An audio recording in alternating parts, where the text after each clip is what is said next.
DAI.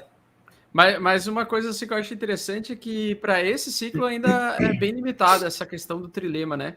Mas eu avalio que daqui a 5, 10 anos, entre 5 a 10 anos, a gente já vai ter estruturas de finanças descentralizadas onde a gente vai ter a rentabilidade e a liquidez imediata, ao mesmo tempo que vai ter uma segurança mais ou menos estável, né? Pelo menos essa é a minha expectativa. A expectativa é sempre a evolução da tecnologia, né? Mas, logicamente, hoje sim é limitado. Ou você escolhe, por exemplo, redes mais rápidas, você tem ali a liquidez mais imediata, como a Solana, ou você escolhe redes um pouco mais lentas, mais caras e menos escaláveis, mas mais seguras, como a rede Ethereum.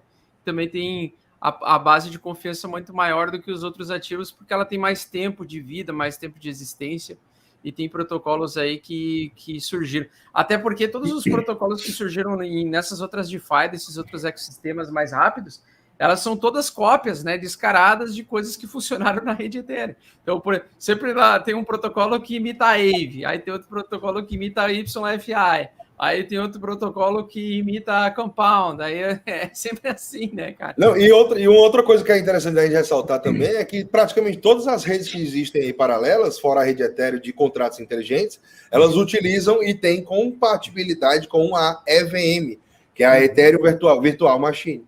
Né? Então, isso faz com que, né, faça ser muito simples de você pegar um contrato que está escrito e funcionando na rede Ethereum para poder você trazer para uma outra rede como essa. Fica muito simples de se fazer isso.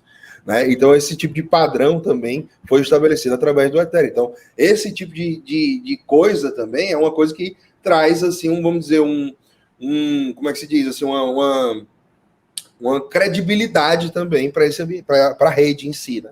Ela definiu padrões na indústria. Isso, tem muita. Inclusive, a SushiSwap, por exemplo, ela está funcionando em umas 15 redes aí, tudo por conta disso, né? É tudo compatibilidade EVM. Inclusive, essa é a grande dificuldade de algumas redes, como a Solana, como a Elrond também vai ter essa dificuldade. A Cardano, se não conseguir fazer também. Porque não existe, por exemplo, vou dar um exemplo aqui, a Elrond, ela roda em WASM, né? WebAssembly, a máquina virtual deles. E ela não é compatível com a Ethereum. No futuro, a 2.0 vai ser o WebAssembly também, a Ethereum.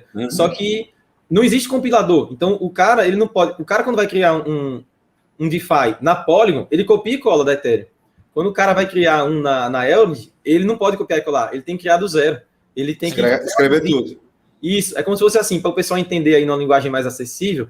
Imagine que a Ethereum está falando português e a Elrond está falando chinês. O cara vai ter que traduzir para o chinês para conseguir conversar dentro da rede. É mais ou menos isso que ele vai ter que fazer lá. Então, muito... Isso dificulta muito o desenvolvimento, né? Demora mais para desenvolver, você tem que ter adoção do pessoal. Por outro lado, como essas outras redes que estão surgindo, muitas delas estão usando a linguagem de programação, como Rust, C, C++.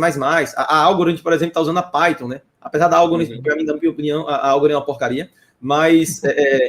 Só me fala por que tu acha que a Algorand é porcaria. Fala, Thiagão. Vamos lá. A tecnologia até que é boa, a equipe é absurdamente foda, né? O cara é sinistro, o líder deles lá. O cara ganhou o prêmio Turing.